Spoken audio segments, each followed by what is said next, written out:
की पैसे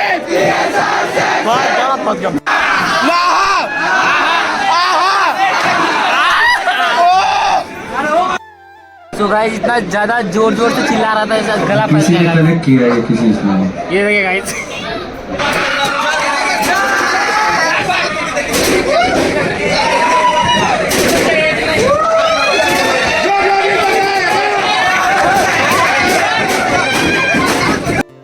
तो यहाँ पे रुको, आपको लग रहा है घर जाके अच्छे से सेल्फ स्टडी हो सकती है तो वहां जाके करो, ठीक है। बोर्ड के समय बहुत खतरनाक डाउट आएंगे, सर बोर्ड को कैसे पढ़ें, नीट की तैयारी कैसे पढ़ें करें, बोर्ड खत्म हो, आप एक्सरसाइज सेकंड सॉल्व करना है। उस हर चैप्टर जो आप बोर्ड के लिए पढ़ रहे हैं उसकी एक्सरसाइज नंबर सेकंड भी सॉल्व करके लगना पड़ेगा। 11th वाले पोर्शन का रिवीजन करना पड़ेगा, ठीक है। और साथ में आप 12th पढ़ रहे हो, one of the best teacher exam में आता है, उसको मेनी टाइम रिवीजन करके सॉल्व करने वाला एग्जाम है, ठीक है। तो स्ट्रॉन्ग थ्योरेटिकली अप्रोच यदि आपके पास है तो आप बहुत अच्छा कर सकते हो इस एग्जाम में।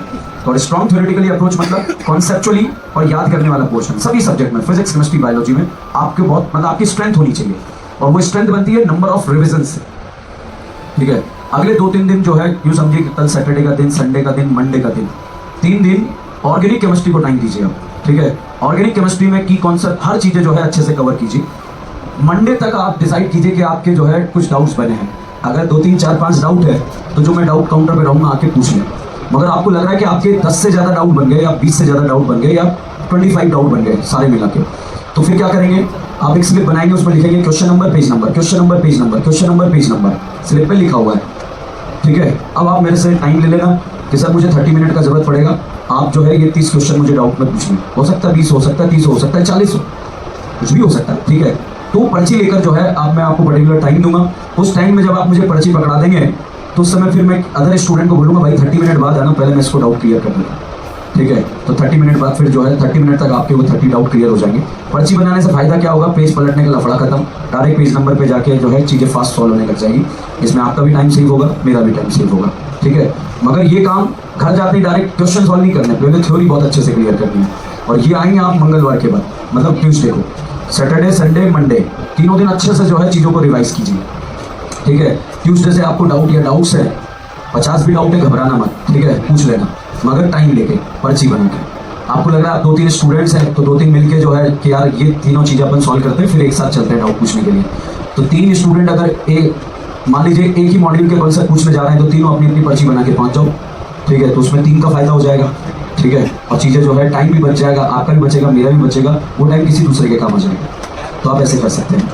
नेक्स्ट वीक में मैं कम्प्लीटली यहीं पर अवेलेबल हूँ सैटरडे तक, मगर आप जब आप आएंगे तो मंडे के बाद आइए, मंडे के बाद मंडे तक पहले थ्योरेटिकली अपने आप को स्ट्रॉन्ग कीजिए, ठीक है। वो कॉन्सेप्ट निकालिए जो जिसका क्वेश्चन गलत ही हो रहा है, गलत हो रहा है मतलब नहीं आता आपको कॉन्सेप्ट, एलटी का सारा लेके उस कॉन्सेप्ट को क्लियर करो, ठीक है।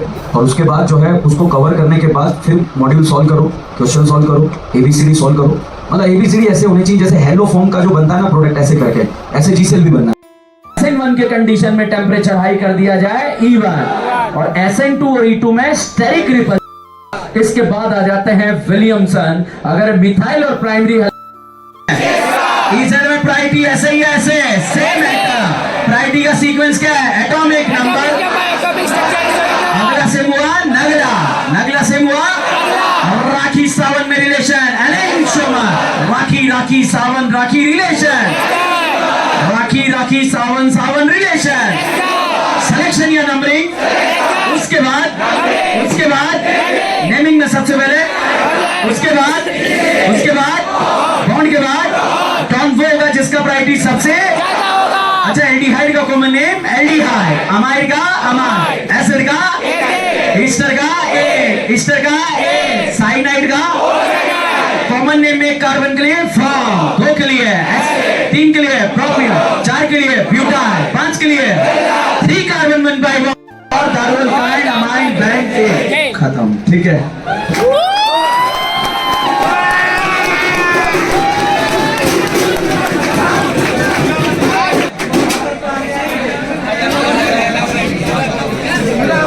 क्वालिटेटिव एनालिसिस पढ़ते हैं, ठीक है।